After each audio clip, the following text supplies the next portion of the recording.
chamber. I'm your usual host, John Chokopata, an attorney. And as usual, my senior partner, Paul Machuku Opata. We are planning and environmental lawyers and property consultants. Every country has its own general planning law, and how well planned a city or town is depends on the adequacy, effectiveness, monitoring, and enforcement of physical planning laws and regulations. Generally, it is up to a local planning authority to decide whether to allow a particular development or not. The concept of zoning indicates which areas can be used for what development. In this episode, we shall be focusing on the concept of planning, zoning, and planning laws. Judicial interpretation of Section 20 of the 1999 Constitution in Attorney General of Lagos State versus Attorney General of the Federation and others, 2003. The judgment posited that the environmental objectives in Section 20 of the 1999 Constitution is to protect the external surroundings of the people and ensure that they live in a safe and secure atmosphere, free from any danger to their health and other conveniences. And that the National Assembly is not given the power to legislate on planning and development cover over land in the states and local governments. Let's go right in for more insights. Then comes the question, what exactly is physical planning law? Physical planning laws are statutory instruments regulating land use, development control, and urban aesthetics to ensure safe, orderly developments and environmental sustainability. And the Nigerian Urban and Regional Planning Decree of 1992, as amended by the Nigerian Urban and Regional Planning Act of 2004, defines development in Section 90 as carrying out of any building, engineering, mining, or other operations on, in, or over, or under land, or making of any environmentally significant change in the use of land, or demolition of buildings.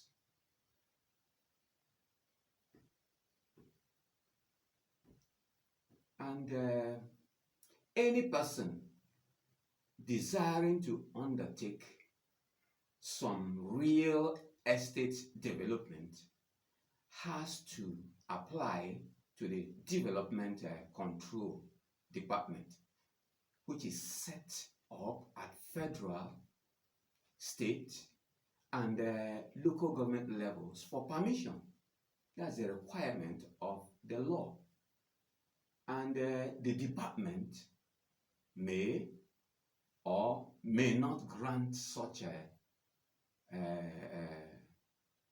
permits, or may not grant such approval, or may not grant such applications. It has to be in compliance with both the substantive and the procedural laws that apply. So, law performs very important functions in the society.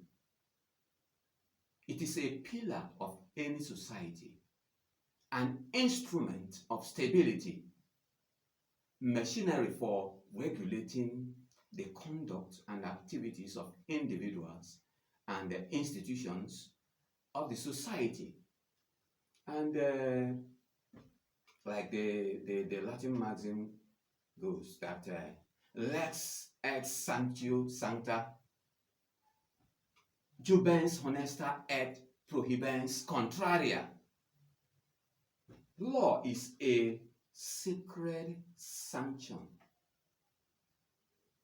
and commands what is right and prohibits the contrary.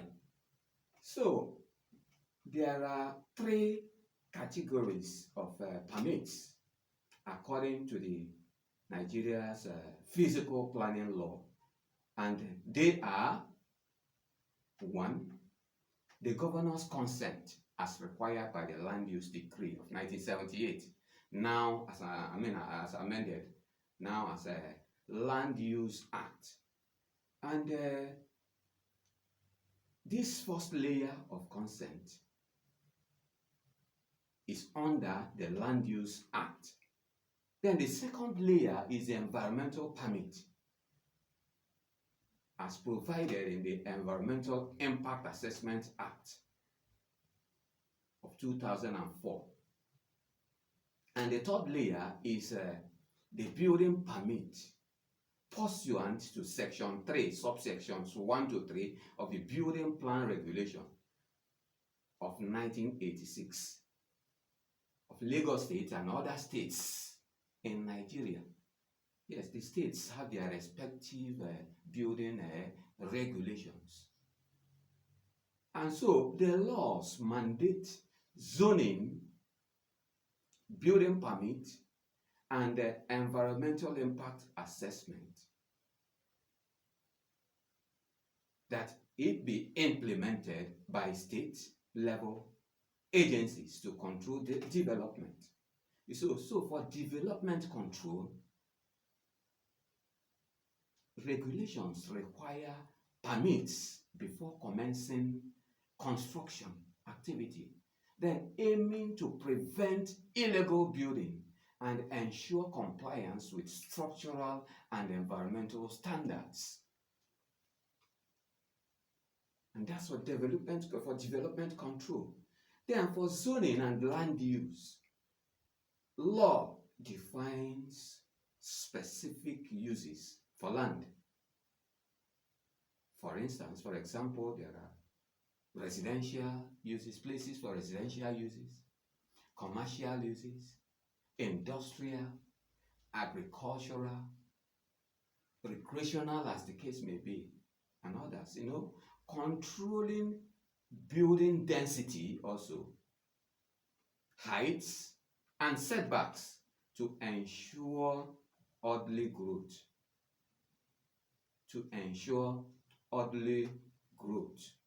And so, but for environmental sustainability, regulations enforce environmental assessment to balance urbanization with environmental protection.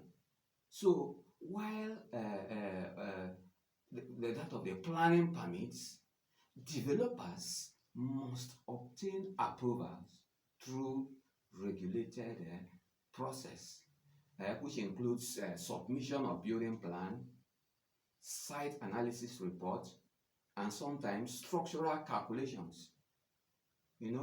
All these are required, are necessary, because they foster, proper construction in order to prevent building collapse. Because today we hear of building collapse in so many places, and the law has made all these provisions to ensure that buildings are erected, in the normal atmosphere, the normal strength of materials, and in the normal designs and strengths. So the other regulatory components are the building codes, the master plans, the surveys, and the subdivision the survey and the subdivision regulations. guiding for dividing land into plots. So, law is a part of that superstructure adapting itself to the necessities of an infrastructure of production forces and relations. So planning laws or physical planning laws, there are other areas of planning laws. There are also areas of estate planning and inheritance. We will get there. We'll get there later in our discussion. See, so the role of law, cannot be overemphasized. Lex non deficit injustitia exhibenda. That maxim says that the law does not fail in showing justice. The law does not fail in showing justice. And so in this episode, in this area of planning law, we will dwell deeply into these listings that I have given you.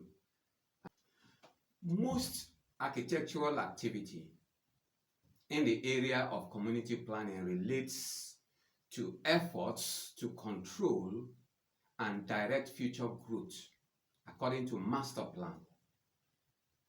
The major focus of planning is to prevent the spread of unplanned buildings all around the cities and towns, to prevent erecting of bad and incongruous buildings, to prevent destruction of the environment.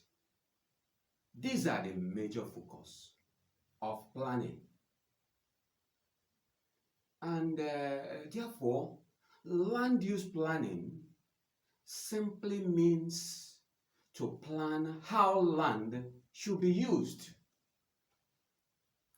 Town planning deals with allocation of land for different uses, such as residential, and that is houses constructed for human habitation.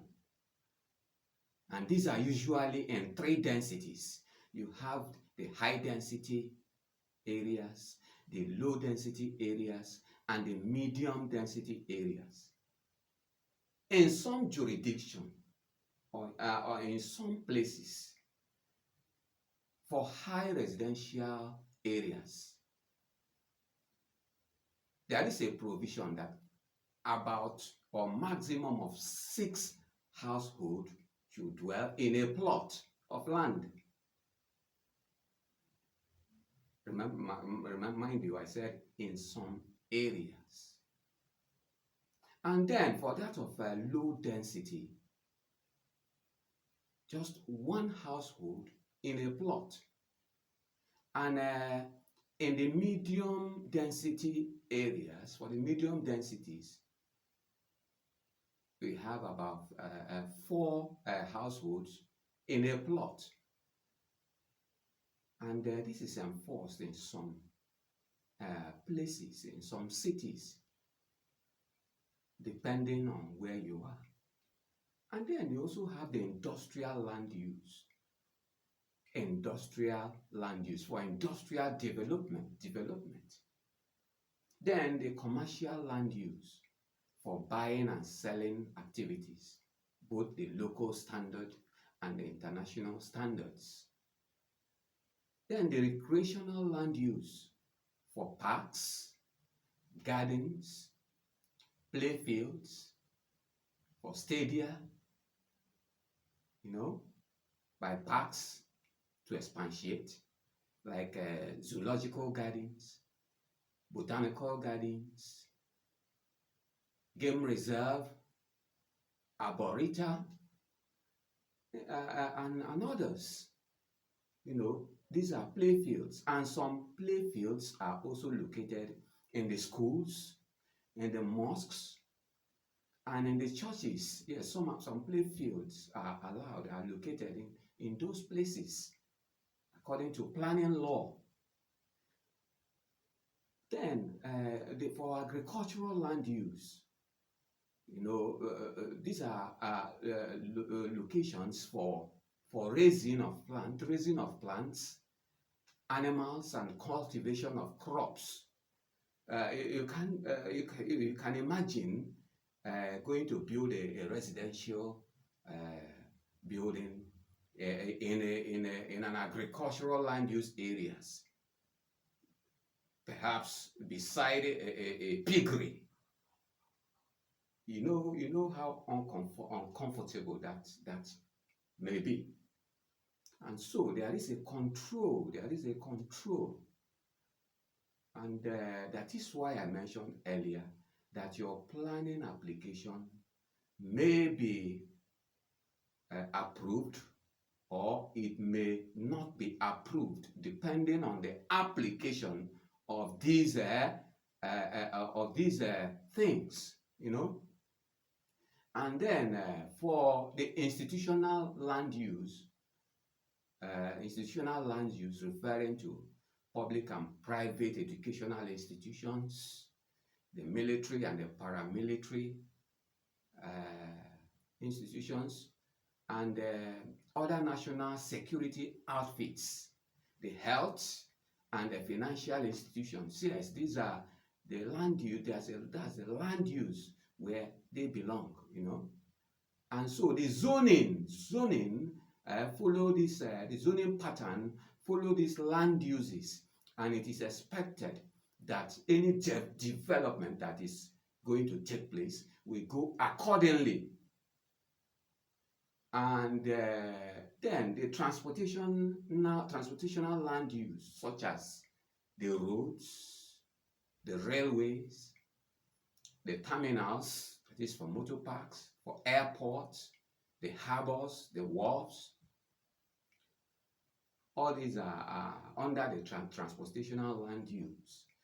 Then there is also provision for vacant land uses, such as the places not occupied by any physical structures or agricultural effects, such places as water bodies, the seashores, floodplains, marsh or swamps, or the mountains, the badlands, the erosion devastated areas. And you as you can see, that this zoning system has so much to do with developments from individuals and organizations to follow and to be in line. So in as much as you are desiring permission or approval, it must have to be in compliance with the provided systems, the organized systems of the municipality. And come to it, you can see that we are seeing a different facet of conservation here. And so conservation here is extended. Yes, there is an extension of the meaning of conservation in planning law. And so it is extended to include the enforcement of Housing Act. There is the Housing Act of 1949. The Housing Act of 1949, which provided for urban housing rehabilitation and the conservation of existing housing, for existing housing. That is the conservation of high standard areas.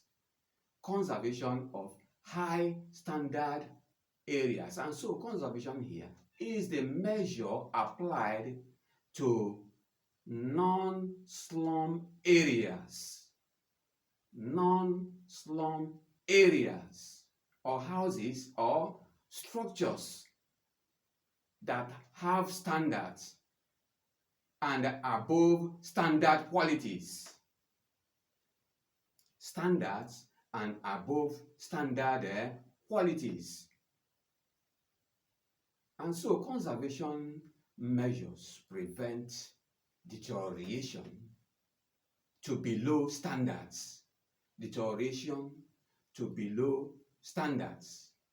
In the urban centers or in the cities, the law has made provision that those houses, especially those along the express ways or along the roads, the arterial and the connector roads, you see some of these distributor roads, you see the houses in these areas are expected to comply with the planning regulations in respect of conservation.